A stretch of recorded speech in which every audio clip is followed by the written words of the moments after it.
ਹਉ ਆਇਆ ਦੂਰੋਂ ਚੱਲ ਕੇ,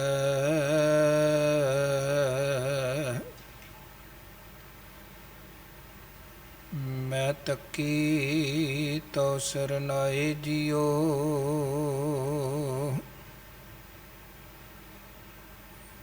ਮੈਂ ਆਸਾ ਰੱਖੀ ਚਿਤ ਮੈਂ,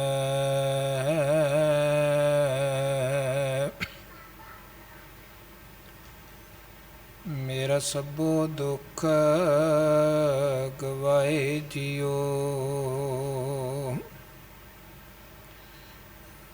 ਮੈਂ ਆਸਾ ਰੱਖੀ ਚਿਤ ਮੈਂ,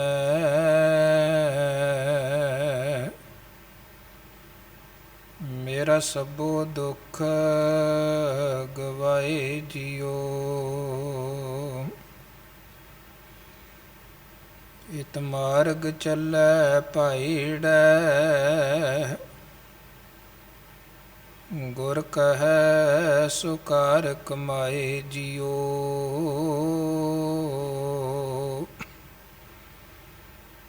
ਤਿਆਗੈ ਮਨ ਕੀ ਮਤੜੀ, ਵਿਸਾਰੈ ਦੂਜਾ ਭਾਉ ਜਿਉ। ਤਿਆਗੈ ਮਨ ਕੀ ਮਤੜੀ, ਵਿਸਾਰੈ ਦੂਜਾ ਭਾਉ ਜਿਉ।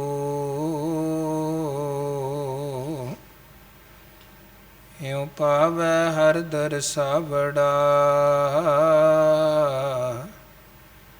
ਨ ਲੱਗੈ ਤਤੀ ਵਾਉ ਜਿਉ। ਹਉ ਆਪੋ ਬੋਲ ਨ ਜਾਣਦਾ, ਮੈਂ ਕਹਿਆ ਸਭ ਹੁਕਮਾਉ ਜਿਉ। ਹਉ ਆਪੋ ਬੋਲ ਨ ਜਾਣਦਾ, ਮੈਂ ਕਹਿਆ ਸਭ ਹੁਕਮਾਉ ਜਿਉ। ਤੇਰੇ ਕਵਨ ਕਵਨ ਗੁਣ ਕਹਿ ਗਾਵਾਂ, ਤੂੰ ਸਾਹਿਬ ਗੁਣੀ ਨਿਧਾਨਾ। ਤੁਮਰੀ ਮਹਿਮਾ ਬਰਨ ਨਾ ਸਕੂੰ, ਤੂੰ ਠਾਕੁਰ ਊਚ ਭਗਵਾਨਾ। ਤੁਮਰੀ ਮਹਿਮਾ ਬਰਨ ਨਾ ਸਕੂੰ, ਤੂੰ ਠਾਕੁਰ ਊਚ ਭਗਵਾਨਾ।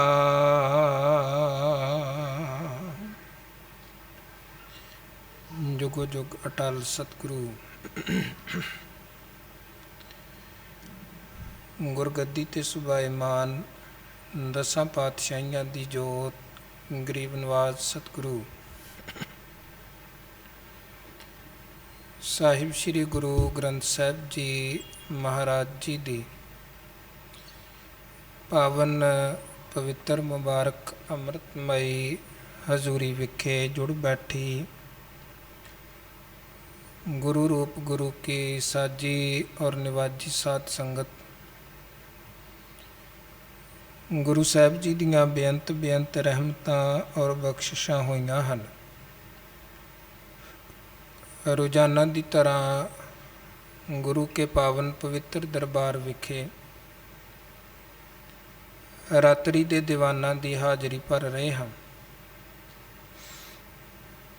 ਔਰ ਗੁਰੂ ਦਰਬਾਰ ਦਾ ਆਨੰਦ ਮਾਣਦੇ ਹੋਏ ਗੁਰੂ ਕੀ ਪਾਵਨ ਪਵਿੱਤਰ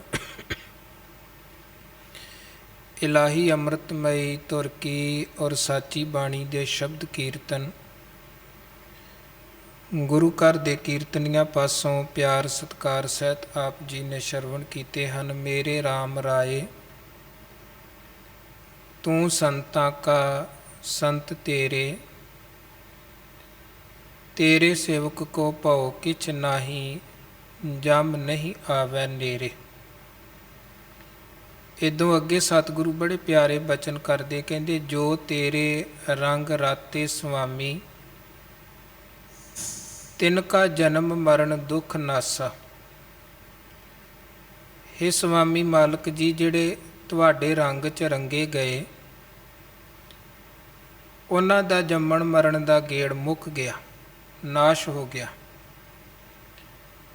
ਤੇਰੀ ਬਖਸ਼ ਨਾ ਮੇਟੈ ਕੋਈ, ਸਤਿਗੁਰ ਕਾ ਦਿਲਾਸਾ। ਇਹ ਗੁਰੂ ਇੱਕ ਦਿਲਾਸਾ, ਇੱਕ ਧੀਰਜ, ਇੱਕ ਭਰੋਸਾ ਸਾਨੂੰ ਦਿੰਦੇ ਨੇ ਕਿ ਵਾਹਿਗੁਰੂ ਦੀ ਬਖਸ਼ਿਸ਼ ਨੂੰ ਕੋਈ ਮਿਟਾ ਨਹੀਂ ਸਕਦਾ ਹੈ, ਕੋਈ ਖੋਹ ਨਹੀਂ ਸਕਦਾ ਹੈ। ਨਾਮ ਧਿਆਇਨ ਸੁਖ ਫਲ ਪਾਇਨ, ਆਠ ਪੈਰ ਅਰਾਧੈ, ਤੇਰੀ ਸ਼ਰਨ ਤੇਰਾ ਪ੍ਰਵਾਸੈ, ਪੰਚ ਦੁਸ਼ਟ ਲੈ ਸਾਧੈ। ਜਿਹੜੇ ਦਾਤਾ ਜੀ ਤੁਹਾਡਾ ਨਾਮ ਧਿਆਉਂਦੇ ਨੇ, ਸੁੱਖ ਫਲ ਪਾਉਂਦੇ ਹਨ। ਅੱਠੇ ਪੈਰ ਜਿਨ੍ਹਾਂ ਦੀ ਇਹ ਫਿਤਰਤ ਬਣ ਗਈ ਹੈ ਤੁਹਾਨੂੰ ਆਰਾਧਨਾ, ਤੁਹਾਡੀ ਸ਼ਰਨ ਤੇ ਤੁਹਾਡੇ ਭਰੋਸੇ ਤੇ ਪ੍ਰਵਾਸੇ ਸਦਕਾ ਪੰਚ ਦੁਸ਼ਟ ਲੈ ਸਾਧੈ। ਪੰਜ ਦੁਸ਼ਟ ਕਿਹੜੇ ਨੇ? ਕਾਮ, ਕ੍ਰੋਧ, ਲੋਭ, ਮੋਹ, ਹੰਕਾਰ। ਉਹਨਾਂ ਨੂੰ ਵੀ ਬੰਦਾ ਸਾਧ ਲੈਂਦਾ ਹੈ, ਕਾਬੂ 'ਚ ਕਰ ਲੈਂਦਾ ਹੈ। ਪਰ ਕਿੱਦਾਂ?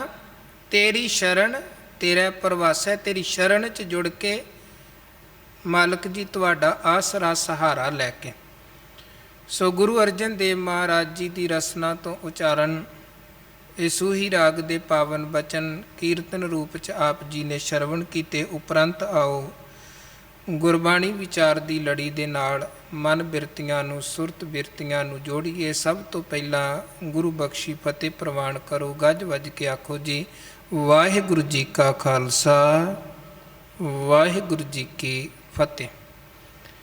ਧੰਨ ਗੁਰੂ ਅਰਜਨ ਦੇਵ ਜੀ ਮਹਾਰਾਜ ਜੀ ਦੀ ਪਾਵਨ ਪਵਿੱਤਰ ਮੁਬਾਰਕ ਅੰਮ੍ਰਿਤਮਈ ਰਸਨਾ ਤੋਂ ਉਚਾਰਨ ਸੈਸਕ੍ਰਿਤੀ ਸ਼ਲੋਕਾਂ ਦੀ ਨਿਤਾ ਪ੍ਰਤੀ ਆਪ ਜੀ ਵਿਚਾਰ ਸ਼ਰਵਣ ਕਰਦੇ ਹੋ। ਔਰ ਜੋ ਇਸ ਬਾਣੀ ਦੇ ਰਾਹੀਂ ਸਤਿਗੁਰੂ ਜੀ ਨੇ ਗੁਰਮਤ ਉਪਦੇਸ਼ ਸਾਨੂੰ ਬਖਸ਼ਿਸ਼ ਕੀਤੇ ਹਨ, ਉਹਨਾਂ ਨੂੰ ਆਪਾਂ ਆਪਣੀ ਝੋਲੀ ਪਵਾਉਣ ਦੀ ਕੋਸ਼ਿਸ਼ ਕਰਦੇ ਹਾਂ, ਯਤਨ ਕਰਦੇ ਹਾਂ, ਉਦਮ ਕਰਦੇ ਹਾਂ। ਔਰ ਪਿਛਲੇ ਜਿਹੜੇ ਬਚਨ ਆਪਾਂ ਵਿਚਾਰੇ ਹਨ, ਪਿਛਲੇ 4 ਸ਼ਲੋਕਾਂ 'ਚ ਸਤਿਗੁਰੂ ਜੀ ਨੇ ਮੋਹ ਦਾ ਜ਼ਿਕਰ ਕੀਤਾ, ਕਾਮ, ਕ੍ਰੋਧ ਤੇ ਲੋਭ ਦਾ ਜ਼ਿਕਰ ਕੀਤਾ। ਇਹ 5 ਵਿਕਾਰ ਹਨ, ਜਾਂ 5 ਐਬ ਕਹਿ ਲਈਏ, 5 ਰੋਗ ਕਹਿ ਲਈਏ, 5 ਚੋਰ ਕਹਿ ਲਈਏ। ਸਾਰੇ ਨਾਂ ਬਾਣੀ 'ਚ ਸਤਿਗੁਰੂ ਜੀ ਨੇ ਇਹਨਾਂ ਦੇ ਲਈ ਵਰਤੇ ਹਨ। ਇਹਨਾਂ ਦਾ ਵਾਸਾ ਹੈ ਸਾਡੇ ਅੰਦਰ, ਤੇ ਕਰਦੇ ਕੀ ਹਨ ਇਹ ਅੰਦਰ? ਅੰਮ੍ਰਿਤ ਲੂਟੈ, ਮਨ ਮੁਖ ਨਹੀਂ ਬੂਝੈ, ਕੋਏ ਨਾ ਸੁਣੈ ਪੁਕਾਰਾ। ਸਾਡੇ ਅੰਦਰ ਦੀਆਂ ਚੰਗਿਆਈਆਂ ਨੂੰ ਇਹ ਲੁੱਟਦੇ ਹਨ। ਕੋਈ ਵੀ ਵਿਕਾਰ ਹੈ, ਕ੍ਰੋਧ ਸਾਡੇ ਅੰਦਰ ਦੀ ਸਹਿਣਸ਼ੀਲਤਾ ਨੂੰ ਖਤਮ ਕਰ ਦਿੰਦਾ ਹੈ। ਕਾਮ ਸਾਡੇ ਸੰਜਮ ਨੂੰ ਖਤਮ ਕਰਦਾ ਹੈ। ਲੋਭ ਸਾਡੇ ਸੰਤੋਖ ਨੂੰ ਖਤਮ ਕਰਦਾ। ਹੰਕਾਰ ਸਾਡੇ ਅੰਦਰ ਦੀ ਨਿਮਰਤਾ ਨੂੰ ਖਤਮ ਕਰਦਾ ਹੈ। ਇਹਦਾ ਫਿਰ ਵੱਖਰੇ ਵੱਖਰੇ ਰੂਪਾਂ 'ਚ ਇਹ ਆਪਣਾ ਪ੍ਰਭਾਵ ਪਾ ਕੇ ਸਾਡੇ ਅੰਦਰ ਦੀਆਂ ਚੰਗਿਆਈਆਂ ਨੂੰ ਤਹਿਸ ਨਹਿਸ ਕਰਕੇ ਸਾਡੇ ਤੋਂ ਬੁਰਾਈਆਂ ਕਰਵਾਉਂਦੇ ਨੇ ਤੇ ਜੀਵਨ ਨੂੰ ਬਰਬਾਦ ਤੇ ਤਬਾਹ ਕਰ ਸੁੱਟਦੇ ਹਨ।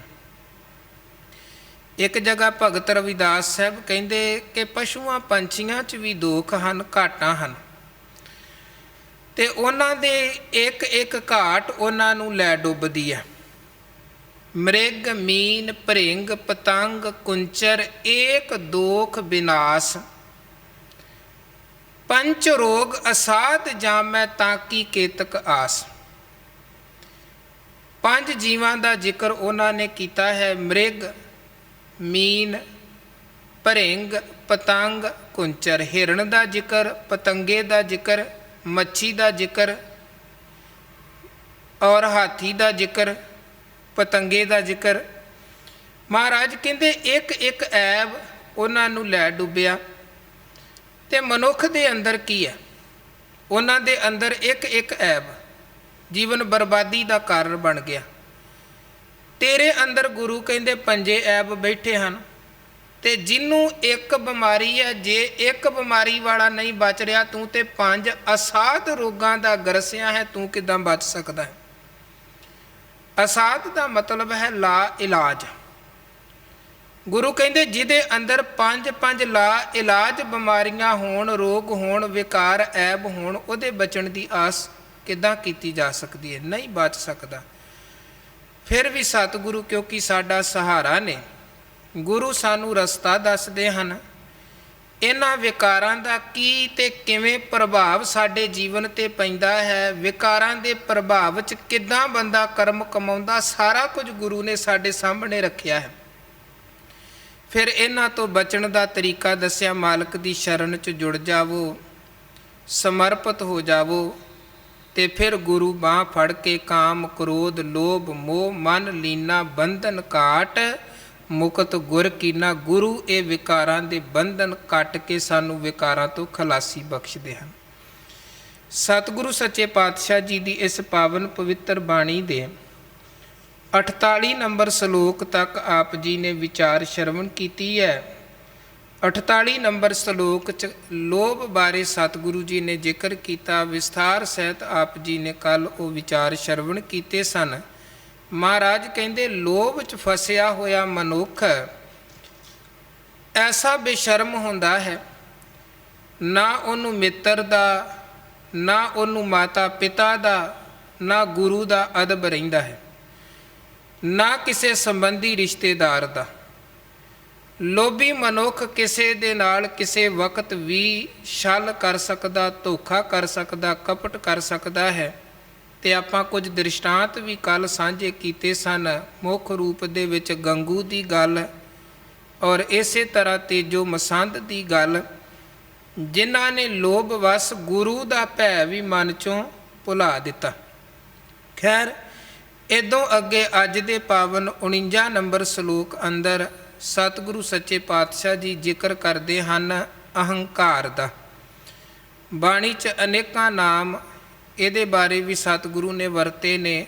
ਹਉਮੈ ਵੀ ਆਉਂਦਾ ਹੈ, ਹੰਕਾਰ ਹਾਹੇ ਦੇ ਨਾਲ ਵੀ ਆਇਆ ਹੈ, ਅਹੰਕਾਰ ਐੜੇ ਦੇ ਨਾਲ ਵੀ ਆਉਂਦਾ ਹੈ, ਅਹੰਗ ਸ਼ਬਦ ਵੀ ਆਇਆ ਹੈ। ਇਹਦੇ ਲਈ ਅਨੇਕਾਂ ਸ਼ਬਦਾਂ ਦੇ ਨਾਲ ਸਤਿਗੁਰੂ ਨੇ ਹਉਮੈ ਦਾ, ਹੰਕਾਰ ਦਾ ਬਾਣੀ 'ਚ ਜ਼ਿਕਰ ਕੀਤਾ ਹੈ।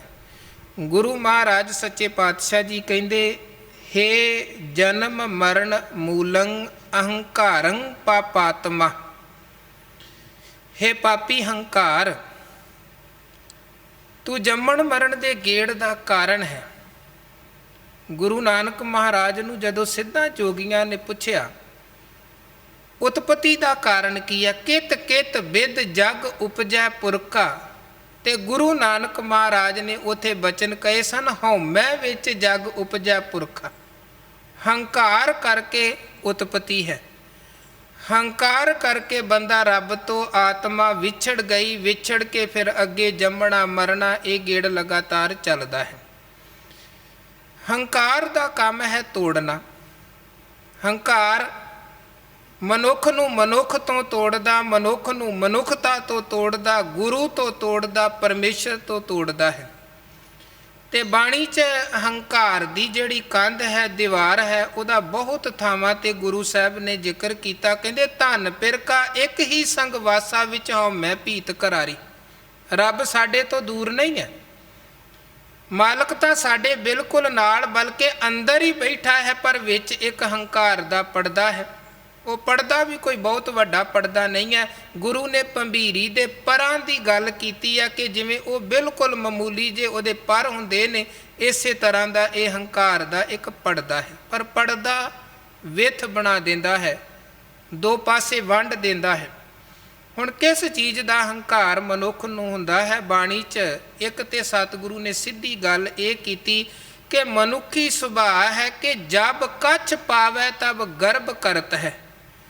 ਕੋਈ ਵੀ ਇਹਨੂੰ ਪ੍ਰਾਪਤੀ ਹੋਈ, ਸਭ ਤੋਂ ਪਹਿਲੇ ਨੰਬਰ ਤੇ ਹੰਕਾਰ ਦਾ ਪ੍ਰਭਾਵ ਇਹਦੇ ਮਨ ਤੇ ਪੈਂਦਾ ਹੈ।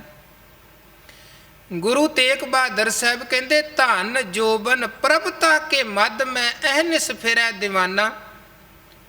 ਧਨ ਦਾ ਹੰਕਾਰ, ਜੋਬਨ ਜਵਾਨੀ ਦਾ ਹੰਕਾਰ, ਪ੍ਰਭਤਾ ਭਾਵ ਜਿਹੜੀ ਚਾਰ ਸ਼ੋਭਾ ਵਡਿਆਈ ਦੇ ਬੋਲ ਕਿਸੇ ਨੇ ਬੋਲ ਦਿੱਤੇ, ਥੋੜਾ ਸਮਾਜ ਅੰਦਰ ਸਨਮਾਨ ਬਣ ਗਿਆ, ਇਹ ਫਿਰ ਹੰਕਾਰੀ ਹੋ ਗਿਆ ਕਿ ਮੇਰੇ ਵਰਗਾ ਹੈ ਹੀ ਕੋਈ ਨਹੀਂ ਹੈ।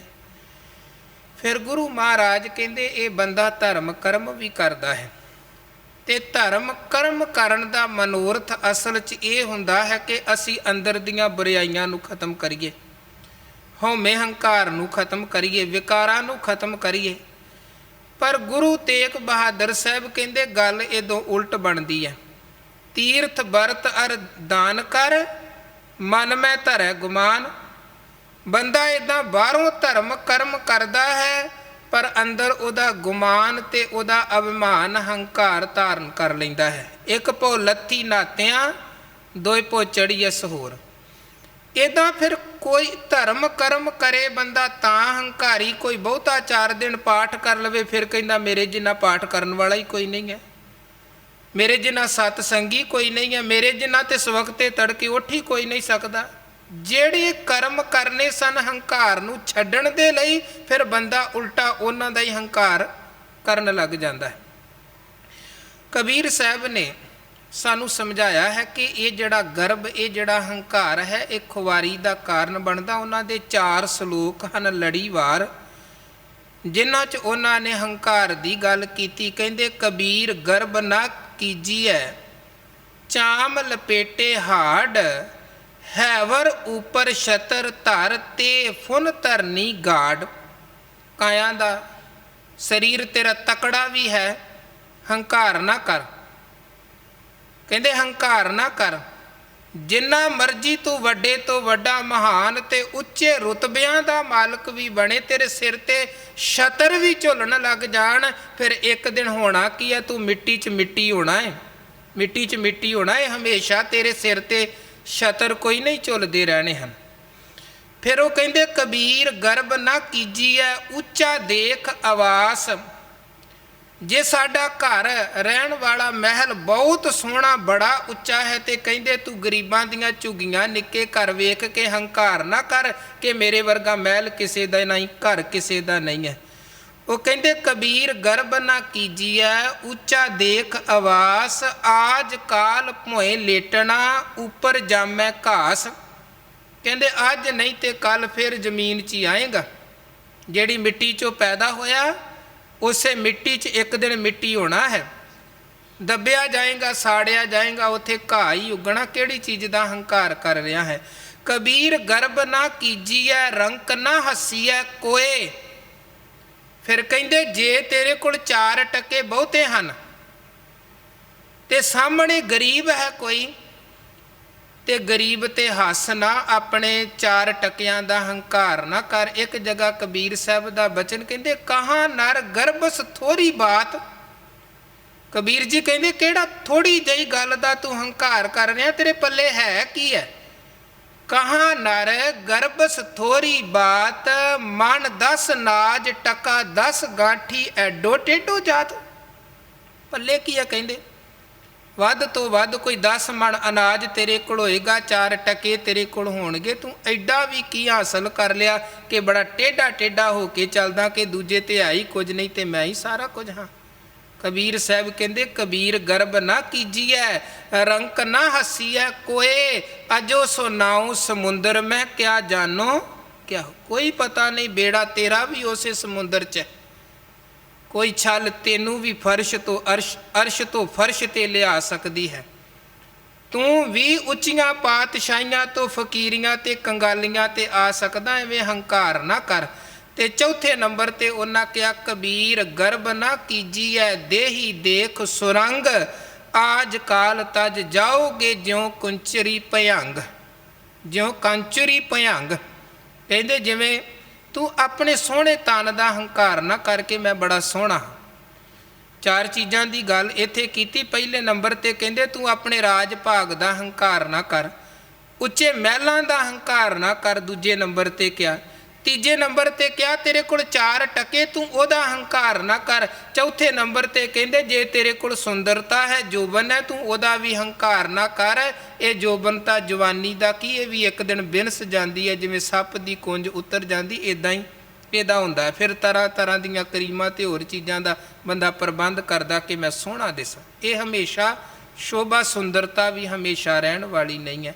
ਗੁਰੂ ਅਰਜਨ ਦੇਵ ਮਹਾਰਾਜ ਜੀ ਦੇ ਸੁਖਮਨੀ ਸਾਹਿਬ ਅੰਦਰ ਵੀ ਆਪਾਂ ਬਚਨ ਪੜ੍ਹਦੇ 12ਵੀਂ ਅਸ਼ਟਪਦੀ 'ਚ, ਜਿੱਥੋਂ ਸ਼ਲੋਕ ਤੋਂ ਸਤਿਗੁਰੂ ਨੇ ਗੱਲ ਆਰੰਭ ਕੀਤੀ, ਸੁਖੀ ਬਸੈ ਮਸਕੀਨੀਆਂ ਆਪ ਨਿਵਾਰ ਤਲੇ, ਵੱਡੇ ਵੱਡੇ ਅਹੰਕਾਰੀਆ ਨਾਨਕ ਗਰਭ ਗਲੇ। ਉੱਥੋਂ ਗੁਰੂ ਕਹਿੰਦੇ ਨਿਮਰਤਾ ਵਾਲਾ ਸੁਖੀ ਵਸਦਾ ਜੇ, ਤੇ ਜਿਹੜਾ ਵੱਡਾ ਹੰਕਾਰੀ ਆ ਉਹ ਹੰਕਾਰ 'ਚ ਹੀ ਬਰਬਾਦ ਹੋ ਜਾਂਦਾ ਹੈ। ਜਿਸ ਕੇ ਅੰਤਰ ਰਾਜ ਅਭਿਮਾਨ, ਸੋ ਨਰਕ ਪਾਤੀ ਹੋਵਤ ਸੁਆਨ, ਜੋ ਜਾਨੈ ਮੈਂ ਜੋਬਨਵੰਤ, ਸੋ ਹੋਵਤ ਬਿਸ਼ਟਾ ਕਾ ਜੰਤ, ਆਪਸ ਕੋ ਕਰਮਵੰਤ ਕਹਾਵੈ, ਜਨਮ ਮਰੈ ਬੋ ਜੋਨ ਪਰਮਾਵੈ, ਧਨ ਭੂਮਿਕਾ ਜੋ ਕਰੈ ਗੁਮਾਨ, ਸੋ ਮੂਰਖ। ਹੁਣ ਗੁਰੂ ਵੇਖੋ ਰੋਜ਼ ਸਾਨੂੰ ਸ਼ੀਸ਼ਾ ਵਿਖਾ ਕੇ ਸਮਝਾਉਂਦੇ ਨੇ ਕਿ ਤੂੰ ਇਹਨਾਂ ਚੀਜ਼ਾਂ ਦਾ ਹੰਕਾਰ ਹੋਵੇਂ ਈਗੋ ਨਾ ਮਨ 'ਚ ਰੱਖ, ਨਿਮਰਤਾ ਰੱਖ। ਜੇ ਹੰਕਾਰ ਰੱਖੇਗਾ ਫਿਰ ਤੂੰ ਇਦੋਂ ਵੱਧ ਕੇ ਗੰਦਗੀ ਦੇ ਕੀੜੇ ਤੋਂ ਵੱਧ ਕੇ ਕੁਝ ਨਹੀਂ ਹੈ। ਪਰ ਹੰਕਾਰ ਐਸਾ ਪ੍ਰਬਲ ਹੈ, ਆਪਾਂ ਫਿਰ ਵੀ ਹੰਕਾਰ ਦਾ ਕਿੱਲਾ ਨਹੀਂ ਛੱਡਦੇ ਹਾਂ, ਫਿਰ ਵੀ ਹੰਕਾਰੀ ਬਣੀ ਰਹਿੰਦੇ ਹਾਂ, ਫਿਰ ਵੀ ਉਹ ਮੈਨੂੰ ਛੱਡਣ ਦੇ ਲਈ ਤਿਆਰ ਨਹੀਂ ਹਾਂ। ਮਹਾਰਾਜ ਕਹਿੰਦੇ ਐਸਾ ਹੰਕਾਰ ਦਾ ਪ੍ਰਬਲ ਪ੍ਰਭਾਵ ਹੈ ਕਿ ਇਹ ਮਿੱਟੀ ਦਾ ਪੁਤਲਾ ਥੋੜ੍ਹੀ ਜਿੰਨੀ ਵੀ ਪ੍ਰਾਪਤੀ ਕਰਦਾ ਹੈ ਤੇ ਮਿੰਟਾਂ ਸਕਿੰਟਾਂ 'ਚ ਹੀ ਹੰਕਾਰੀ ਹੋ ਜਾਂਦਾ ਹੈ। ਜਬ ਕਛ ਪਾਵੈ ਤਬ ਗਰਭ ਕਰਤ ਹੈ। ਇਹਨੂੰ ਬਾਣੀ 'ਚ ਸਤਿਗੁਰੂ ਨੇ ਦੀਰਘ ਰੋਗ ਵੀ ਕਿਹਾ ਹੈ, ਹਉਮੈ ਰੋਗ ਮਾਨੁਖ ਕੋ ਦੀਨਾ ਵੀ ਕਿਹਾ ਹੈ। ਇਹਦਾ ਹੰਕਾਰ ਬਾਰੇ ਅਨੇਕਾਂ ਪ੍ਰਮਾਣ ਸਤਿਗੁਰੂ ਨੇ ਦੇ ਕੇ ਸਾਨੂੰ ਇਹ ਹੰਕਾਰ ਦਾ ਅਹਿਸਾਸ ਕਰਵਾ ਕੇ ਨਿਮਰਤਾ ਦੇ ਧਾਰਨੀ ਹੋਣ ਦੀ ਸਿੱਖਿਆ ਦਿੱਤੀ ਹੈ। ਮਹਾਰਾਜ ਕਹਿੰਦੇ ਇਹ ਜਨਮ ਮਰਨ ਮੂਲੰ ਅਹੰਕਾਰੰ ਪਾਪਾਤਮਾ, ਹੇ ਪਾਪੀ ਅਹੰਕਾਰ ਤੂੰ ਜੰਮਣ ਮਰਨ ਦੇ ਗੇੜ ਦਾ ਕਾਰਨ ਹੈ, ਜੀਵਾਂ ਦੇ ਆਵਾਗਾਉਣ ਦਾ ਤੂੰ ਕਾਰਨ ਹੈ। ਮਿੱਤਰੰ ਤਜੰਤ ਸ਼ਤਰੰ ਦ੍ਰਿੜੰਤ, ਅਨਕ ਮਾਇਆ ਵਿਸਤੀਰਨੈ। ਹੰਕਾਰੀ ਬੰਦਾ ਕੀ ਕਰਦਾ ਹੈ? ਹੰਕਾਰ ਮਨੁੱਖ ਨੂੰ ਤੋੜਨ ਦਾ ਕੰਮ ਕਰਦਾ। ਉਹ ਆਪਣੇ ਮਿੱਤਰਾਂ ਤੋਂ ਵੀ ਹੰਕਾਰ ਕਰਕੇ ਟੁੱਟ ਜਾਂਦਾ ਜੇ। ਜਦੋਂ ਹੰਕਾਰੀ ਨੇ ਹਰ ਕਿਸੇ ਦੇ ਨਾਲ ਹੰਕਾਰ ਕਰਕੇ ਵਧੀਕੀ ਕਰਨੀ ਹੈ, ਮਾੜਾ ਹੀ ਬੋਲਣਾ ਹੈ, ਫਿਰ ਉਹਦਾ ਮਿੱਤਰ ਕੌਣ ਬਣੇਗਾ? ਗੁਰੂ ਕਹਿੰਦੇ ਹੰਕਾਰੀ ਦੇ ਮਿੱਤਰ ਘਟਦੇ ਜਾਂਦੇ ਹਨ ਤੇ ਦੁਸ਼ਮਣ ਵੱਧਦੇ ਜਾਂਦੇ ਹਨ। ਐਸਾ ਹੰਕਾਰ ਤੇ ਮਾਇਆ ਦਾ ਪ੍ਰਭਾਵ ਪੈਂਦਾ ਹੈ ਕਿ ਹੰਕਾਰੀ ਬੰਦਾ ਆਪਣਿਆਂ ਤੋਂ ਵੀ ਦੂਰ ਹੋਈ ਜਾਂਦਾ, ਆਪਣਿਆਂ ਤੋਂ ਵੀ ਉਹਦਾ ਲਗਾਤਾਰ ਫਾਸਲਾ ਬਣਦਾ ਜਾਂਦਾ ਹੈ। ਆਵੰਤ ਜਾਵੰਤ ਥਕੰਤ ਜੀਆ, ਦੁੱਖ ਸੁੱਖ ਬਹੁ ਭੋਗਣੈ। ਹੰਕਾਰ ਕਰਕੇ ਬੰਦਾ ਆਉਂਦਾ ਹੈ, ਜਾਂਦਾ ਹੈ, ਜੰਮਦਾ ਹੈ, ਮਰਦਾ ਹੈ, ਦੁੱਖ ਸੁੱਖ ਭੋਗਦਾ ਹੈ। ਹੰਕਾਰ ਕਰਕੇ ਇੱਕ ਘੁੰਮਣ ਘੇਰੀ ਦੇ ਵਿੱਚ ਹੀ ਬੰਦਾ ਉਲਝਿਆ ਰਹਿੰਦਾ ਹੈ। ਧੰਨ ਗੁਰੂ ਹਰਗੋਬਿੰਦ ਸਾਹਿਬ ਸੱਚੇ ਪਾਤਸ਼ਾਹ ਜੀ ਨੇ ਪੁੱਤਰਾਂ ਵਾਂਗੂ ਪਾਲਿਆ ਸੀ ਪੈਂਦੇ ਨੂੰ, ਬੜਾ ਮਾਣ ਦਿੱਤਾ ਪਰ ਸੰਭਾਲਿਆ ਨਾ ਗਿਆ। ਜਿਹੜੇ ਗੁਰੂ ਨੇ ਵਡਿਆਈ ਦਿੱਤੀ, ਰੁਲਦੇ ਹੋਏ ਨੂੰ ਅਨਾਥ ਸੀ, ਮਾਂ ਪਿਓ ਦਾ ਸਾਇਆ ਨਹੀਂ ਸੀ, ਮਾਮਾ ਪਾਲਦਾ ਸੀ। ਸਤਿਗੁਰੂ ਨੇ ਕਿਰਪਾ ਕੀਤੀ, ਆਪਣੇ ਦਰਬਾਰ ਦਾ ਸਹਾਰਾ ਦਿੱਤਾ ਤੇ ਬਹੁਤ ਮਾਣ ਦਿੱਤਾ। ਐਨ ਤਕੜਾ ਬਹਾਦਰ ਯੋਧਾ ਸੂਰਮਾ ਬਣਾ ਦਿੱਤਾ। ਤੇ ਜਿਹੜੇ ਗੁਰੂ ਨੇ ਇੰਨੀ ਰਹਿਮਤ ਕਰਕੇ ਇਹਨੂੰ ਨਿਵਾਜਿਆ ਸੀ, ਫਿਰ ਹੰਕਾਰ ਕਰਕੇ ਪੈਂਦੇ ਖਾਂ ਨੇ ਉਸੇ ਗੁਰੂ ਨੂੰ ਅੱਖਾਂ ਵਿਖਾਉਣੀਆਂ ਸ਼ੁਰੂ ਕਰ ਦਿੱਤੀਆਂ।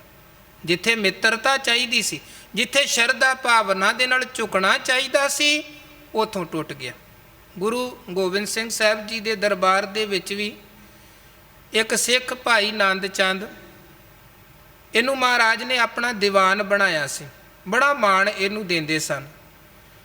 ਪਰ ਸਮੇਂ ਦੇ ਨਾਲ ਹੰਕਾਰ ਇਹਦੇ ਮਨ 'ਤੇ ਵੀ ਬਣ ਗਿਆ ਕਿ ਸ਼ਾਇਦ ਮੇਰੇ ਤੋਂ ਬਿਨਾਂ ਗੁਰੂ ਦਾ ਗੁਜ਼ਾਰਾ ਹੀ ਨਹੀਂ ਚੱਲ ਸਕਦਾ, ਕਿਉਂਕਿ ਹੰਕਾਰੀ ਬੰਦਾ ਇਹੀ ਸੋਚਦਾ ਹੈ ਮੈਂ ਨਾ ਹੋਵਾਂ ਤੇ ਸ਼ਾਇਦ ਸਿਸਟਮ ਚੱਲ ਨਹੀਂ ਸਕਦਾ ਹੈ, ਮੈਂ ਨਾ ਹੋਵਾਂ ਤੇ ਕੰਮ। ਪ੍ਰਿਥੀ ਚੰਦ ਨੂੰ ਵੀ ਇਸੇ ਚੀਜ਼ ਦਾ ਹੰਕਾਰ ਸੀ ਕਿ ਗੁਰੂ ਰਾਮਦਾਸ ਸਾਹਿਬ ਤੇ ਤਖਤ ਤੇ ਬਹਿੰਦੇ ਮੱਥਾ ਟਿਕਾਉਂਦੇ ਨੇ ਤੇ ਬਾਕੀ ਤੇ ਬਾਹਰ ਦਾ ਪ੍ਰਬੰਧ ਸਾਰਾ ਮੈਂ ਹੀ ਸੰਭਾਲਦਾ, ਜੇ ਮੈਂ ਨਾ ਹੋਵਾਂ ਤੇ ਗੁਰੂ ਘਰ ਦਾ ਪ੍ਰਬੰਧ ਕਿੱਦਾਂ ਚੱਲੇ। ਇੱਦਾਂ ਆਨੰਦ ਚੰਦ ਦੇ ਮਨ 'ਚ ਵੀ ਹੰਕਾਰ ਬਣ ਗਿਆ। ਇੱਕ ਵਾਰ ਕੀ ਹੋਇਆ, ਕੁਝ ਉਦਾਸੀ ਮਹਾਤਮਾਵਾਂ ਨੇ ਗੁਰੂ ਗ੍ਰੰਥ ਸਾਹਿਬ ਜੀ ਦਾ ਸਰੂਪ ਲਿਖਿਆ, ਆਨੰਦਪੁਰ ਸਾਹਿਬ ਲਿਆਂਦਾ।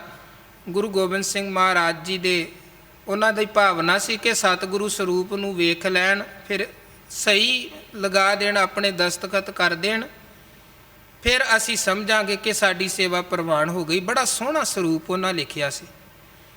ਤੇ ਉਹ ਜਦੋਂ ਆਨੰਦਪੁਰ ਆਏ ਤੇ ਭਾਈ ਨੰਦ ਚੰਦ ਨੂੰ ਮਿਲੇ, ਇਹ ਕਹਿਣ ਲੱਗਾ ਮਹਾਰਾਜ ਤੇ ਕਿਸੇ ਰੁਝੇਵੇਂ 'ਚ ਹਨ, ਤੁਸੀਂ ਸਰੂਪ ਛੱਡ ਜਾਵੋ, ਮੈਂ ਸਤਿਗੁਰਾਂ ਨੂੰ ਵਿਖਾ ਦੇਵਾਂਗਾ, ਉਦੋਂ ਬਾਅਦ ਤੁਸੀਂ ਸਰੂਪ ਵਾਪਸ ਲੈ ਜਾਇਓ।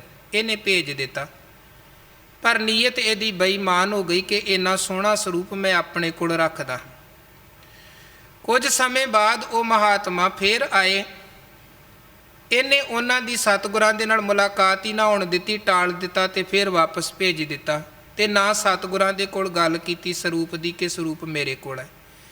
2-3 ਵਾਰ ਆਏ। ਇਹਨੇ ਫਿਰ ਉਹਨਾਂ ਨੂੰ, ਕਿਉਂਕਿ ਬੜਾ ਰੋਬ ਸੀ, ਪ੍ਰਭਾਵ ਸੀ, ਗੁਰੂ ਕੀ ਫੌਜ ਦਾ ਮੁਖੀ ਸੈਨਾਪਤੀ ਸੀ ਇਹਨੇ ਇਹਨਾਂ ਨੂੰ ਡਰਾ ਦਿੱਤਾ ਕਿ ਜੇ ਤੁਸੀਂ ਆਨੰਦਪੁਰ ਦਿਸ ਗਏ ਤੇ ਮੈਂ ਤੁਹਾਨੂੰ ਛੱਡਣਾ ਕੋਈ ਨਹੀਂ, ਜੇ ਆਨੰਦਪੁਰ ਨਾ ਵੜਿਓ। ਉਹ ਵਿਚਾਰੇ ਡਰਦੇ ਚਲੇ ਗਏ। ਮਹਾਰਾਜ ਸੱਚੇ ਪਾਤਸ਼ਾਹ ਸ਼ਿਕਾਰ ਖੇਡਣ ਗਏ ਤੇ ਉਹ ਉਦਾਸੀਆਂ ਮਹੰਤਾਂ ਦੇ ਡੇਰੇ ਪਹੁੰਚ ਗਏ। ਮਹਾਰਾਜ ਬੜੇ ਪਿਆਰ ਦੇ ਨਾਲ ਉਹਨਾਂ ਨੂੰ ਮਿਲੇ, ਕਹਿਣ ਲੱਗੇ ਕਿ ਪਹਿਲਾਂ ਤੁਸੀਂ ਆਨੰਦਪੁਰ ਆਉਂਦੇ ਸੋ, ਮਿਲਦੇ ਗਿਲਦੇ ਰਹਿੰਦੇ ਸੀ, ਮੁਲਾਕਾਤਾਂ ਹੁੰਦੀਆਂ ਸੀ, ਹੁਣ ਕੀ ਹੋਇਆ ਤੁਸੀਂ ਆਨੰਦਪੁਰ ਆਉਣਾ ਹੀ ਛੱਡ ਦਿੱਤਾ? ਇਹ ਕਹਿਣ ਲੱਗੇ ਮਹਾਰਾਜ ਆਨੰਦਪੁਰ ਆ ਕੇ ਅਸੀਂ ਮਰਨਾ ਹੈ, ਆਪਣੀ ਜਾਨ ਗਵਾਉਣੀ ਹੈ ਆਨੰਦਪੁਰ ਆ ਕੇ। ਸਤਿਗੁਰੂ ਕਹਿਣ ਲੱਗੇ ਤੁਹਾਨੂੰ ਕਿੰਨੇ ਮਾਰਨਾ? ਆਨੰਦਪੁਰ ਆਉਣ ਤੇ ਫਕੀਰਾਂ ਦਾ ਰਾਹ ਕੌਣ ਰੋਕਦਾ ਹੈ? ਇਹ ਕਹਿਣ ਲੱਗੇ ਜੀ ਤੁਹਾਡਾ ਦੀਵਾਨ ਨੰਦ ਚੰਦ, ਜੇ ਜਾਵਾਂਗੀ ਉਹਨੇ ਨਹੀਂ ਜੇ ਜਿਉਂਦਾ ਛੱਡਣਾ। ਸਤਿਗੁਰੂ ਕਹਿਣ ਲੱਗੇ ਸਪਸ਼ਟ ਦੱਸੋ ਗੱਲ ਕੀ ਹੈ? ਫਿਰ ਇਹਨਾਂ ਨੇ ਸਾਰੀ ਗੱਲ ਦੱਸੀ। ਮਹਾਰਾਜ ਸੱਚੇ ਪਾਤਸ਼ਾਹ ਨੇ ਸਿੱਖ ਨੂੰ, ਆਪ ਮਹਾਰਾਜ ਉੱਥੇ ਹੀ ਸਿੱਖ ਨੂੰ ਭੇਜਿਆ ਆਨੰਦਪੁਰ ਕਿ ਜਾਓ ਭਾਈ ਨੰਦ ਚੰਦ ਨੂੰ ਕਹੋ ਕਿ ਜਿਹੜਾ ਸਰੂਪ ਇਹਨਾਂ ਉਦਾਸੀਆਂ ਮਹੰਤਾਂ ਦਾ ਲਿਖਿਆ ਹੈ ਉਹ ਦਵੇ, ਉਹ ਸਰੂਪ ਇੱਥੇ ਸਾਡੇ ਕੋਲ ਲਿਆਓ। ਸਿੱਖ ਗਏ, ਨੰਦ ਚੰਦ ਨੂੰ ਕਿਹਾ, ਉਹਨੇ ਇੱਧਰ ਉੱਧਰ ਦਾ ਬਹਾਨਾ ਬਣਾ ਕੇ ਟਾਲ ਕੇ ਸਿੱਖਾਂ ਨੂੰ ਭੇਜ ਦਿੱਤਾ। ਮਹਾਰਾਜ ਨੇ ਦੂਜੀ ਵਾਰੀ ਫੇਰ ਭੇਜਿਆ ਕਿ ਜਾਓ ਉਹਨੂੰ ਕਹੋ ਅਸੀਂ ਭੇਜਿਆ ਹੈ, ਸਰੂਪ ਦਵੇ। ਇਹਨੇ ਦੂਜੀ ਵਾਰ ਵੀ ਟਾਲ ਦਿੱਤਾ। ਸਤਿਗੁਰੂ ਨੇ ਤੀਜੀ ਵਾਰ ਫੇਰ ਸਿੱਖਾਂ ਨੂੰ ਭੇਜਿਆ ਕਿ ਉਹਨਾਂ ਨੂੰ ਕਹਿਣਾ ਗੁਰੂ ਗੋਬਿੰਦ ਸਿੰਘ ਦਾ ਹੁਕਮ ਹੈ, ਨੰਦ ਚੰਦ ਸਰੂਪ ਦੇ। ਸਿੱਖ ਤੀਜੀ ਵਾਰ ਜਦੋਂ ਆਏ, ਨੰਦ ਚੰਦ ਨੂੰ ਕਿਹਾ ਸਤਿਗੁਰੂ ਨੇ ਸਾਨੂੰ ਤੀਜੀ ਵਾਰ ਭੇਜਿਆ, ਵਾਰ-ਵਾਰ ਗੁਰੂ ਭੇਜ ਰਹੇ ਨੇ, ਗੁਰੂ ਗੋਬਿੰਦ ਸਿੰਘ ਦਾ ਹੁਕਮ ਹੈ, ਨੰਦ ਚੰਦ ਤੂੰ ਟਾਲ ਕਿਉਂ ਰਿਹਾ ਹੈ? ਗੁਰੂ ਦੇ ਹੁਕਮ ਦਾ ਅਦਬ ਰੱਖ, ਗੁਰੂ ਕਹਿ ਰਹੇ ਨੇ ਸਰੂਪ ਦੇ। ਇਹਦੇ ਸਿਰ ਹੰਕਾਰ ਚੜ੍ਹ ਕੇ ਬੋਲਦਾ ਪਿਆ ਸੀ। ਇਹ ਸਿੱਖਾਂ ਨੂੰ ਕਹਿਣ ਲੱਗਾ ਕਿਹੜੇ ਗੁਰੂ ਗੋਬਿੰਦ ਸਿੰਘ ਦੀ ਗੱਲ ਕਰਦੇ ਜੇ? ਤੁਹਾਨੂੰ ਨੰਦ ਚੰਦ ਦੀ ਤਾਕਤ ਦਾ ਪਤਾ ਨਹੀਂ ਹੈ? ਨੰਦ ਚੰਦ ਕਿੰਨਾ ਤਾਕਤ ਵਾਲਾ ਹੈ? ਨੰਦ ਚੰਦ ਤੇ ਆਪਣੇ ਚੋਲੇ ਦਾ ਦਾਮਨ ਹਲਾਵੇ ਤੇ ਇਦਾਂ ਦੇ 10 ਗੁਰੂ ਗੋਬਿੰਦ ਸਿੰਘ ਪੈਦਾ ਕਰ ਸਕਦਾ। ਤੁਸੀਂ ਕਿਹੜੇ ਗੁਰੂ ਦੀ ਗੱਲ ਕਰ ਰਹੇ ਜੇ? ਕੋਈ ਪਰਵਾਹ ਨਹੀਂ ਹੈ, ਨਹੀਂ ਦਵਾਂਗਾ। ਹੰਕਾਰ ਕਰਕੇ ਇੱਥੋਂ ਤੱਕ ਕਹਿ ਦਿੱਤਾ ਇਹਨੇ ਕਿ ਸ਼ਾਇਦ ਮੇਰੇ ਤੋਂ ਬਿਨਾਂ ਗੁਰੂ ਦਾ ਕੰਮ ਹੀ ਨਹੀਂ ਚੱਲ ਸਕਦਾ। ਪੈਂਦੇ ਨੂੰ ਵੀ ਇਹੀ ਭਰਮ ਹੋਇਆ ਸੀ ਕਿ ਸ਼ਾਇਦ ਮੇਰੇ ਤੋਂ ਬਿਨਾਂ ਗੁਰੂ ਹਰਗੋਬਿੰਦ ਸਾਹਿਬ ਜੰਗਾਂ ਹੀ ਨਹੀਂ ਜਿੱਤ ਸਕਦੇ ਨੇ। ਹੰਕਾਰ ਇੱਦਾਂ ਦਾ ਇਹਦੇ ਮਨ ਅੰਦਰ। ਸਿੱਖਾਂ ਨੇ ਜਾ ਕੇ ਸਤਿਗੁਰਾਂ ਨੂੰ ਦੱਸਿਆ ਮਹਾਰਾਜ ਨੰਦ ਚੰਦ ਤਾਂ ਹੋਰ ਹੀ ਬੋਲ ਰਿਹਾ ਹੈ, ਉਹਦੇ ਤੇ ਹੰਕਾਰ ਸਿਰ ਤੇ ਚੜਿਆ, ਉਹ ਤੇ ਗੁਰੂ ਦਾ ਵੀ ਅਦਬ ਭੁਲਾ ਚੁੱਕਿਆ ਹੈ। ਮਹਾਰਾਜ ਕਹਿਣ ਲੱਗੇ ਫਿਰ ਚਲੋ ਜਾ ਕੇ ਵੇਖ ਲੈਂਦੇ ਆ ਕਿਸ ਚੀਜ਼ ਦਾ ਹੰਕਾਰ ਹੈ। ਹੁਣ ਹੰਕਾਰ ਕਰਕੇ ਇਹਨੇ ਬੋਲ ਉੱਚੇ ਬੋਲ ਤੇ ਦਿੱਤੇ, ਪਰ ਬਾਅਦ 'ਚ ਪਛਤਾਵਾ ਬੜਾ ਹੋਇਆ ਕਿ ਇਹ ਕੀ ਮੈਂ ਕਰ ਬੈਠਾ ਹਾਂ। ਇਹਨੇ ਕੀ ਕੀਤਾ? ਸਤਿਗੁਰਾਂ ਦੇ ਆਨੰਦਪੁਰ ਆਉਣ ਤੋਂ ਪਹਿਲਾਂ ਆਪਣਾ ਸਮਾਨ ਬੱਧਿਆ, ਉਹ ਪਾਵਨ ਸਰੂਪ ਲਿਆ, ਆਨੰਦਪੁਰ ਨੂੰ ਛੱਡ ਕੇ ਚਲਾ ਗਿਆ, ਕਰਤਾਰਪੁਰ ਆ ਗਿਆ। ਇੱਥੇ ਰਹਿੰਦਾ ਸੀ ਧੀਰਮਲ। ਉਹ ਧੀਰਮਲ ਜਿਹਨੇ ਕਿਸੇ ਵਕਤ ਗੁਰੂ ਤੇਗ ਬਹਾਦਰ ਸਾਹਿਬ ਤੇ ਗੋਲੀ ਵੀ ਚਲਵਾਈ ਸੀ, ਹੈ ਗੁਰੂ ਹਰਗੋਬਿੰਦ ਸਾਹਿਬ ਦਾ ਪੁੱਤਰ। ਉਹਦੇ ਮਨ 'ਚ ਬੜੀ ਇੱਛਾ ਸੀ ਕਿ ਮੈਂ ਗੁਰੂ ਬਣਾ, ਮੈਂ ਗੁਰੂ ਹੋਵਾਂ। ਇਹ ਹੁਣ ਨੰਦ ਚੰਦ ਉੱਥੇ ਪਹੁੰਚ ਗਿਆ। ਹੁਣ ਨੰਦ ਚੰਦ ਕਿਸੇ ਪਛਾਣ ਦਾ ਮੁਤਾਜ ਨਹੀਂ ਸੀ, ਧੀਰਮਲ ਵੀ ਇਹਨੂੰ ਬੜੀ ਚੰਗੀ ਤਰ੍ਹਾਂ ਜਾਣਦਾ ਸੀ। ਇਹ ਜਾ ਕੇ ਕਹਿਣ ਲੱਗਾ ਕਿ ਵੇਖੋ ਗੁਰੂ ਗੋਬਿੰਦ ਸਿੰਘ ਦੀ ਕੀ ਤਾਕਤ, ਮੇਰਾ ਕਰਕੇ ਤੇ ਗੁਰੂ ਦਾ ਇੰਨਾ ਰੁਤਬਾ ਹੈ। ਮੈਂ ਉਹਨਾਂ ਨੂੰ ਛੱਡ ਕੇ ਤੁਹਾਡੇ ਕੋਲ ਆਇਆ ਹਾਂ, ਤੁਸੀਂ ਮੈਨੂੰ ਆਪਣੇ ਨਾਲ ਰਲਾ ਲਵੋ। ਆਹ ਵੇਖੋ ਕਿੰਨਾ ਕੀਮਤੀ ਸਰੂਪ ਮੇਰੇ ਕੋਲ, ਹੋਰ ਗੁਰੂ ਘਰ ਦੀਆਂ ਚੀਜ਼ਾਂ ਮੇਰੇ ਕੋਲ। ਧੀਰਮਲ ਨੂੰ ਕਹਿਣ ਲੱਗਾ ਤੂੰ ਮੈਨੂੰ ਆਪਣੇ ਨਾਲ ਰਲਾ, ਮੈਂ ਤੈਨੂੰ ਗੁਰੂ ਬਣਾ ਦੇਵਾਂਗਾ ਤੇ ਸਾਰੇ ਪਾਸੇ ਤੇਰੀ ਜੈ ਜੈਕਾਰ ਹੋਏਗੀ। ਉਹਨਾਂ ਨੇ ਮਿੱਠੇ ਪਿਆਰੇ ਹੋ ਕੇ ਇਹਨੂੰ ਬਿਠਾ ਲਿਆ। ਫਿਰ ਆਪਸ 'ਚ ਸਲਾਹ ਕੀਤੀ ਕਿ ਇੰਨੇ ਸਾਲਾਂ ਤੋਂ ਇਹ ਗੁਰੂ ਘਰ ਦਾ ਖਾਂਦਾ ਪਿਆ ਸੀ, ਜੇ ਉਹਨਾਂ ਦਾ ਨਹੀਂ ਹੋਇਆ ਤੇ ਇਹ ਸਾਡਾ ਕਿੱਦਾਂ ਹੋ ਸਕਦਾ, ਇਹਨੂੰ ਮੁਕਾਵੋ ਤੇ ਜੋ ਇਹਦੇ ਕੋਲ ਆ ਸਾਰਾ ਕੁਝ ਖੋਹ ਲਵੋ। ਉਹਨਾਂ ਨੇ ਮਾਰ ਦਿੱਤਾ ਆਨੰਦ ਚੰਦ ਨੂੰ ਤੇ ਜੋ ਸਮਾਨ ਸੀ ਸਾਰਾ ਕੁਝ ਆਪਣੇ ਕਬਜ਼ੇ 'ਚ ਕਰ। ਇਹੀ ਹੈ ਜਿਹੜੀ ਗੱਲ ਗੁਰੂ ਕਹਿੰਦੇ ਹਨ, ਵੱਡੇ ਵੱਡੇ ਅਹੰਕਾਰੀਆ ਨਾਨਕ ਗਰਭ। ਹੰਕਾਰ ਹੀ ਉਹਦੀ ਤਬਾਹੀ ਦਾ ਕਾਰਨ ਬਣ ਗਿਆ। ਨਹੀਂ ਤੇ ਗੁਰੂ ਘਰ ਵਿਖੇ ਉਹਦਾ ਰੁਤਬਾ ਜਦੋਂ ਆਪਾਂ ਇਤਿਹਾਸ 'ਚ ਪੜ੍ਹੀਏ ਬੜਾ ਮਾਣ। ਜਿੱਥੇ ਮਹਾਰਾਜ ਨੇ ਆਪ ਨਹੀਂ ਸੀ ਜਾਣਾ ਹੁੰਦਾ, ਭਾਈ ਆਨੰਦ ਚੰਦ ਨੂੰ ਭੇਜਦੇ ਸਨ ਤੇ ਕਹਿੰਦੇ ਸਨ ਮੈਂ ਚਲਾ ਗਿਆ, ਆਨੰਦ ਚੰਦ ਚਲਾ ਗਿਆ, ਇੱਕੋ ਹੀ ਗੱਲ ਹੈ। ਹੰਕਾਰ, ਉਹ ਵਡਿਆਈ, ਉਹ ਮਾਣ ਪਚਿਆ ਨਹੀਂ ਤੇ ਹੰਕਾਰ ਕਰਕੇ ਖੁਆਰ ਹੋ ਗਿਆ। ਸੋ ਮਹਾਰਾਜ ਕਹਿੰਦੇ ਇਹ ਹੰਕਾਰ ਇਹ ਕੁਝ ਕਰਵਾ ਦਿੰਦਾ ਹੈ ਬੰਦੇ ਕੋਲੋਂ। ਫਿਰ ਬੰਦਾ ਆਉਣ ਜਾਣ, ਜੰਮਣ ਮਰਨ, ਦੁੱਖ ਸੁੱਖ ਇਹਨਾਂ ਗੇੜਾਂ ਦੇ ਵਿੱਚ ਹੀ ਉਲਝ ਕੇ ਰਹਿ ਜਾਂਦਾ ਹੰਕਾਰ ਕਰਕੇ। ਭ੍ਰਮ ਭਿਆਨ ਉਦਿਆਨ ਰਮਣੰ ਮਹਾ ਬਿਕਟ ਅਸਾਧ ਰੋਗਣੈ। ਹੁੰਦਾ ਤੇ ਉਹ ਭਾਵੇਂ ਇਕੱਠ ਦੇ ਵਿੱਚ ਹੀ ਹੈ ਹੰਕਾਰੀ ਬੰਦਾ, ਪਰ ਸਾਰਿਆਂ ਦੇ ਵਿੱਚ ਹੋਣ ਦੇ ਬਾਵਜੂਦ ਵੀ ਉਹ ਸਭ ਤੋਂ ਵੱਖਰਾ ਹੁੰਦਾ ਹੈ, ਕਿਉਂਕਿ ਹੰਕਾਰ ਕਰਕੇ ਸਭ ਤੋਂ ਟੁੱਟਿਆ ਪਿਆ।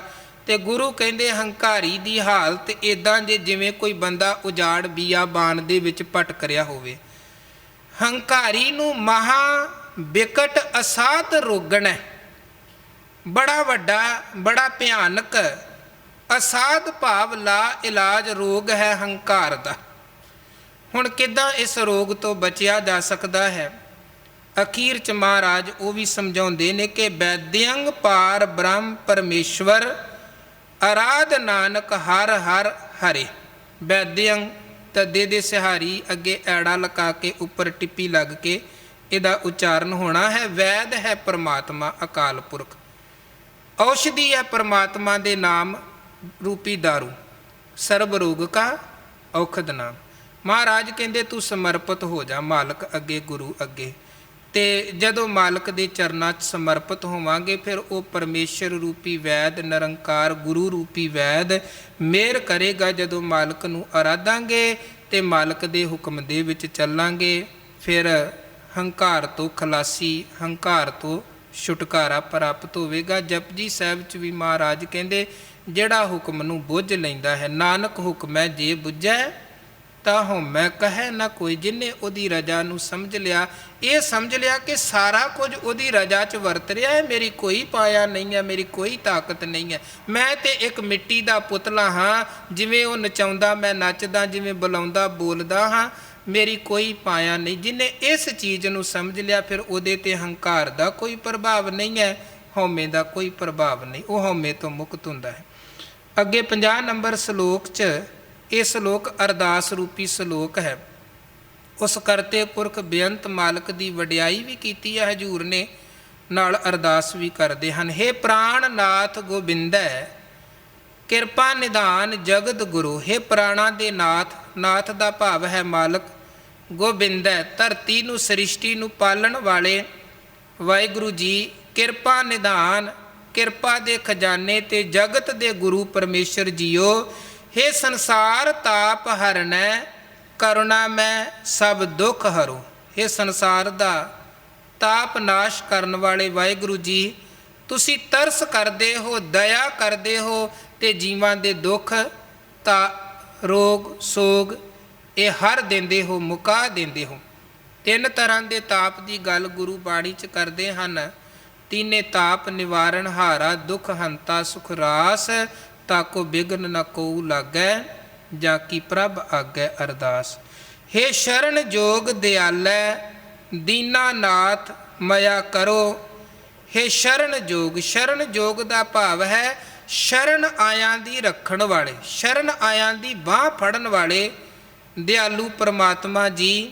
ਦੀਨਾਨਾਥ, ਦੀਨ ਭਾਵ ਗਰੀਬ, ਨਾਥ ਭਾਵ ਮਾਲਕ, ਦੀਨਾਂ ਦੇ ਮਾਲਕ ਵਾਹਿਗੁਰੂ ਜੀ ਮਇਆ ਕਰੋ, ਰਹਿਮਤ ਕਰੋ, ਆਪਣੀ ਕਿਰਪਾ ਵਰਤਾਵੋ। ਹੁਣ ਇਹਨਾਂ ਕੁਝ ਉਸ ਮਾਲਕ ਦੀ ਵਡਿਆਈ ਦੇ ਵਿੱਚ ਕਹਿਣ ਤੋਂ ਬਾਅਦ, ਬਹੁਤ ਉਹਦੀ ਸਿਫਤ ਕਰਨ ਤੋਂ ਬਾਅਦ ਕਿ ਹੇ ਪ੍ਰਾਣਾਂ ਦੇ ਨਾਥ, ਹੇ ਗੋਬਿੰਦ ਕਿਰਪਾ ਨਿਧਾਨ ਜਗਤ ਦੇ ਗੁਰੂ, ਤਾਪ ਹਰਨ ਵਾਲੇ ਕਰਨਾ ਦੇ ਘਰ ਸ਼ਰਨ ਜੋਗ ਦਿਆਲੂ ਵਾਹਿਗੁਰੂ ਜੀ ਤੁਹਾਡੇ ਚਰਨਾਂ ਦੇ ਵਿੱਚ ਇੱਕ ਅਰਦਾਸ ਹੈ। ਉਹ ਅਰਦਾਸ ਕਿਹੜੀ ਹੈ? ਸਰੀਰ ਸਵਸਥ ਖੀਣ ਸਮੇਂ ਸਿਮਰੰਤ ਨਾਨਕ ਰਾਮ ਦਮੋਦਰ ਮਾਧਵੈ। ਇਹ ਮਾਲਕ ਜੀਓ, ਭਾਵੇਂ ਇਹ ਸਰੀਰ ਅਰੋਗ ਹੈ ਤੇ ਭਾਵੇਂ ਸਰੀਰ ਦੇ ਖੀਣ ਖਤਮ ਹੋਣ ਦਾ ਸਮਾਂ ਆਣ ਬਣੇ, ਭਾਵ ਜਿੰਨੀ ਦੇਰ ਤੱਕ ਜੀਵਨ ਸਰੀਰ ਚੱਲ ਰਿਹਾ ਹੈ ਓਨੀ ਦੇਰ ਵੀ ਸਿਮਰੰਤ ਨਾਨਕ ਰਾਮ ਦਮੋਦਰ ਮਾਧਵੈ ਅਸੀਂ ਤੁਹਾਨੂੰ ਸਿਮਰਦੇ ਰਹੀਏ। ਤੇ ਜਦੋਂ ਐਨ ਸਰੀਰ ਤੇ ਆਤਮਾ ਦੇ ਵਿਛੋੜੇ ਦਾ ਸਮਾਂ ਵੀ ਹੋਵੇ ਤੇ ਉਦੋਂ ਵੀ ਸਾਡੀ ਰਸਨਾ ਤੋਂ, ਸਾਡੇ ਮਨ ਤੋਂ ਤੁਹਾਡੀ ਯਾਦ ਦੇ ਬੋਲ ਨਿਕਲਣ, ਜਿਉਂਦਿਆਂ ਵੀ ਤੁਹਾਨੂੰ ਧਿਆਈਏ। ਤੇ ਅਖੀਰ ਇਹ ਵੇਖੋ ਇੱਕ ਬਿਰਤੀ ਹੈ, ਅਸਲ 'ਚ ਮਰਦਿਆਂ ਬੰਦਾ ਉਹਨੂੰ ਚੇਤੇ ਕਰਦਾ ਹੈ ਜਿਹਦੇ 'ਚ ਸਾਰੀ ਜ਼ਿੰਦਗੀ ਧਿਆਨ ਜੁੜਿਆ ਹੈ। ਭਗਤ ਤਰਲੋਚਨ ਜੀ ਕਹਿੰਦੇ ਜੇ ਸਾਰੀ ਜ਼ਿੰਦਗੀ ਮਾਇਆ 'ਚ, ਲక్ష్ਮੀ 'ਚ, ਧਨ 'ਚ ਹੀ ਧਿਆਨ ਜੁੜਿਆ ਤੇ ਬੰਦਾ ਮਰਦਿਆਂ ਵੀ ਮਾਇਆ ਹੀ ਚੇਤੇ ਕਰੇਗਾ। ਜੇ ਧੀਆਂ ਪੁੱਤਰਾਂ ਔਲਾਦ ਦੇ ਮੋਹ ਦੇ ਵਿੱਚ ਹੀ ਸਾਰੀ ਜ਼ਿੰਦਗੀ ਲੰਘ ਗਈ ਹੈ ਤੇ ਫਿਰ ਮਰਦਿਆਂ ਵੀ ਉਹੀ ਚੇਤੇ ਆਉਣਗੇ ਕਿ ਮੇਰੇ ਤੋਂ ਬਾਅਦ ਇਹਨਾਂ ਦਾ ਕੀ ਬਣੇਗਾ। ਜੇ ਘਰ ਮਹਿਲ ਤੇ ਇਮਾਰਤ ਤੇ ਧਿਆਨ ਜੁੜਿਆ ਰਿਹਾ ਤੇ ਬੰਦਾ ਫਿਰ ਅਖੀਰ ਤੇ ਵੀ ਉੱਥੇ ਹੀ ਧਿਆਨ ਆਏਗਾ ਕਿ ਮੈਂ ਸਾਰੀ ਜ਼ਿੰਦਗੀ ਘਰ ਬਣਾਉਂਦਿਆਂ ਲਗਾ ਦਿੱਤੀ, ਹੁਣ ਛੱਡ ਕੇ ਜਾਣਾ ਪੈ ਰਿਹਾ। ਤੇ ਜੇ ਧਿਆਨ ਪਰਮੇਸ਼ਰ ਦੀ ਬੰਦਗੀ 'ਚ, ਜ਼ਿੰਦਗੀ 'ਚ ਜੁੜਿਆ ਹੈ ਤੇ ਅਖੀਰ ਸਮੇਂ ਵੀ ਬੰਦਾ ਫਿਰ ਉਸੇ ਨੂੰ ਧਿਆਉਂਦਾ ਹੈ ਤੇ ਉਹ ਧਿਆਨ ਦੀ ਬਰਕਤ ਸਦਕਾ ਉਹ ਉੱਥੋਂ ਤੱਕ ਪਹੁੰਚ ਜਾਂਦਾ ਹੈ ਜਿਹੜੀ ਜੀਵਨ ਦੀ ਮੰਜ਼ਿਲ ਹੈ। ਅੰਤ ਕਾਲ ਨਾਰਾਇਣ ਸਿਮਰੈ ਐਸੀ ਚਿੰਤਾ ਮੈਂ ਜੇ ਮਰੇ, ਬਦਤ ਤਲੋਚਨ ਤੇ ਨਰ ਮੁਕਤਾ ਪੀਤਾੰਬਰ ਤਾਕੈ ਹਿਰਦੈ ਵਸ। ਗੁਰੂ ਕਹਿੰਦੇ ਜਿਹੜਾ ਰੱਬੀ ਸੇਵਕ ਹੈ, ਭਗਤ ਹੈ, ਉਹਦੀ ਜ਼ਿੰਦਗੀ ਦਾ, ਉਹਦਾ ਜਿਉਣਾ ਕੀ ਹੈ? ਭਗਤ ਜਨਾ ਕੀ ਬਰਤਨ ਨਾਮ। ਉਹ ਉਠਤ ਬੈਠਤ ਸੋਵਤ ਨਾਮ, ਕਹੋ ਨਾਨਕ ਜਨ ਕੈ ਸਦਕਾਮ। ਉਠਤ ਬੈਠਤ ਸੋਵਤ ਧਿਆਈਐ, ਮਾਰਗ ਚਲਤ ਹਰੈ ਹਰ ਗਾਈਐ। ਭਗਤ ਦਾ ਜੀਵਨ ਕੀ ਹੈ? ਹਾਥ ਪਾਉ ਕਰ ਕਾਮ ਸਭ ਚੀਤ ਨਿਰੰਜਨ ਨਾਲ। ਉਹ ਇੱਦਾਂ ਜ਼ਿੰਦਗੀ ਬਤੀਤ ਕਰਦਾ, ਕਿਰਤ ਕਰਦਿਆਂ ਕਰਤੇ ਨੂੰ ਧਿਆਉਂਦਾ। ਤੇ ਜਿੱਦਣ ਉਹਨੇ ਜਾਣਾ ਵੀ ਹੁੰਦਾ ਹੈ ਤੇ ਉਦਣ ਉਹਦਾ ਜਾਣਾ ਵੀ ਕਿੱਦਾਂ ਦਾ ਹੁੰਦਾ ਹੈ? ਸੇਵਕ ਕੀ ਓੜਕ ਨਿਭੀ ਪ੍ਰੀਤ, ਜੀਵਤ ਸਾਹਿਬ ਸੇਵਿਓ ਆਪਣਾ, ਚਲਤੇ ਰਾਖਿਓ ਚੀਤ। ਉਹਦਾ ਜਿਉਣਾ ਵੀ ਰੱਬੀ ਬੰਦਗੀ 'ਚ ਹੈ ਤੇ ਉਹਦਾ ਮਰਨਾ ਵੀ ਰੱਬੀ ਬੰਦਗੀ 'ਚ ਹੈ। ਗੁਰੂ ਅਰਜਨ ਦੇਵ ਮਹਾਰਾਜ ਕਹਿੰਦੇ ਹੇ ਮਾਲਕ ਜੀ, ਇਹ ਤੁਹਾਡੇ ਚਰਨਾਂ 'ਚ ਬੇਨਤੀ, ਤੁਸੀਂ ਬੜੇ ਬੇਅੰਤ ਜੇ, ਬੇਅੰਤ ਵਡਿਆਈਆਂ ਦੇ ਮਾਲਕ ਜੇ। ਇਹ ਤਰਲਾ ਹੈ ਤੁਹਾਡੇ ਚਰਨਾਂ 'ਚ ਕਿ ਸਰੀਰ ਸਵਸਥ ਖੀਣ ਸਮੇਂ ਸਿਮਰੰਤ ਨਾਨਕ ਰਾਮ ਦਮੋਦਰ ਮਾਧਵੈ। ਜਿੰਨੀ ਦੇਰ ਜੀਵਨ ਚੱਲ ਰਿਹਾ ਤੁਸੀਂ ਰਹਿਮਤ ਕਰਕੇ ਤਨ ਬਖਸ਼ਿਆ, ਤਨ ਨੂੰ ਤੰਦਰੁਸਤੀ ਬਖਸ਼ੀ, ਤੁਹਾਨੂੰ ਧਿਆਈਏ ਤੇ ਅਖੀਰਲਾ ਸਾਹ ਵੀ ਤੁਹਾਡੀ ਯਾਦ ਦੇ ਵਿੱਚ ਤੁਹਾਨੂੰ ਧਿਆਉਂਦਿਆਂ ਹੋਇਆਂ ਨਿਕਲੇ ਤਾਂ ਕਿ ਆਉਣਾ ਜਾਣਾ ਸਫਲ ਹੋਵੇ। ਅਗਲੇ ਸ਼ਲੋਕ 'ਚ ਮਹਾਰਾਜ ਫਰਮਾਨ ਕਰਦੇ ਹਨ, ਚਰਨ ਕਮਲ ਸ਼ਰਣੰ ਰਮਣੰ ਗੋਪਾਲ ਕੀਰਤਨੈ।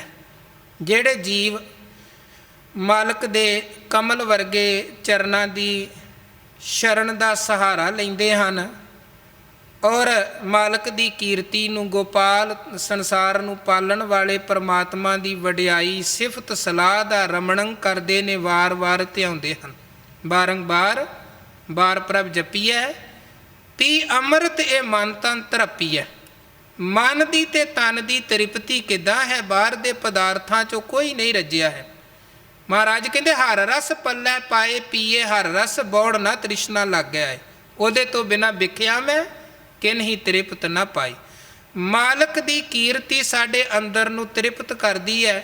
ਤੇ ਗੁਰੂ ਕਹਿੰਦੇ ਜਿਨ੍ਹਾਂ ਨੇ ਵਾਹਿਗੁਰੂ ਦੇ ਕਮਲ ਵਰਗੇ ਚਰਨਾਂ ਦਾ ਸਹਾਰਾ ਲਿਆ, ਜਿਹੜੇ ਮਾਲਕ ਦੀ ਸਿਫਤ ਸਲਾਹ ਬਾਰ-ਬਾਰ ਕਰਦੇ ਨੇ, ਸਾਧ ਸੰਗੇਣ ਤਰਨੰ ਨਾਨਕ ਮਹਾਸਾਗਰ ਭੈ ਦੁੱਤਰੈ। ਉਹ ਸਾਧ ਸੰਗਤ ਰੂਪੀ ਬੇੜੇ ਦੇ ਸਹਾਰੇ ਇਹ ਸੰਸਾਰ ਰੂਪੀ ਦੁੱਤਰ ਸਾਗਰ ਤੋਂ, ਨਾ ਤਰੇ ਜਾਣ ਵਾਲੇ ਸੰਸਾਰ ਰੂਪੀ ਸਾਗਰ ਤੋਂ ਵੀ ਸਹਿਜੇ ਪਾਰ ਲੰਘ ਜਾਂਦੇ ਨੇ, ਜਿਨ੍ਹਾਂ ਦੇ ਕੋਲ ਸਤ ਸੰਗਤ ਦਾ ਸਹਾਰਾ ਹੈ, ਜਿਨ੍ਹਾਂ ਦੇ ਕੋਲ ਮਾਲਕ ਦੀ ਬੰਦਗੀ ਦਾ, ਇਬਾਦਤ ਦਾ ਔਰ ਕੀਰਤੀ ਦਾ ਸਹਾਰਾ ਹੈ। ਸੋ ਗੁਰੂ ਕਿਰਪਾ ਕਰਨਾ ਹੈ, ਇਸੇ ਤਰ੍ਹਾਂ ਸਾਨੂੰ ਆਪਣੇ ਚਰਨਾਂ 'ਚ ਜੋੜੀ ਰੱਖਣ, ਸਤ ਸੰਗੀ ਬਣਾਈ ਰੱਖਣ ਔਰ ਮਨ ਕਰਕੇ, ਹਿਰਦੇ ਕਰਕੇ, ਰਸਨਾ ਕਰਕੇ, ਜ਼ੁਬਾਨ ਕਰਕੇ, ਧਿਆਨ ਕਰਕੇ ਉਸ ਮਾਲਕ ਨੂੰ ਆਪਾਂ ਧਿਆਈਏ। ਸਾਡਾ ਵੀ ਆਉਣਾ ਜਾਣਾ ਸਫਲ ਹੋਵੇ, ਇਹ ਲੋਕ ਸੁਖੀਏ ਪਰਲੋਕ ਸੁਹੇਲੇ, ਨਾਨਕ ਹਰ ਪ੍ਰਭ ਆਪੇ ਮੇਲੇ। ਇੰਨੀਆਂ ਬੇਨਤੀਆਂ ਪ੍ਰਵਾਨ ਕਰਨੀਆਂ ਜੀ। ਗੁਰੂ ਕੀ ਬਾਣੀ ਅਗਾਧ ਬੋਧ ਹੈ, ਵਿਚਾਰ ਕਰਦਿਆਂ ਹੋਈਆਂ ਭੁੱਲਾਂ ਅਣਜਾਣ ਦਾ ਅਸਰਾ ਸਮਝਦਿਆਂ ਨਾ ਚਿਤਾਰਨੀਆਂ। ਗੱਜ ਵੱਜ ਕੇ ਗੁਰੂ ਫਤਿਹ ਦੀ ਸਾਂਝ ਪਾਓ, ਆਖੋ ਵਾਹਿਗੁਰੂ ਜੀ ਕਾ ਖਾਲਸਾ ਵਾਹਿਗੁਰੂ ਜੀ ਕੀ ਫਤਿਹ।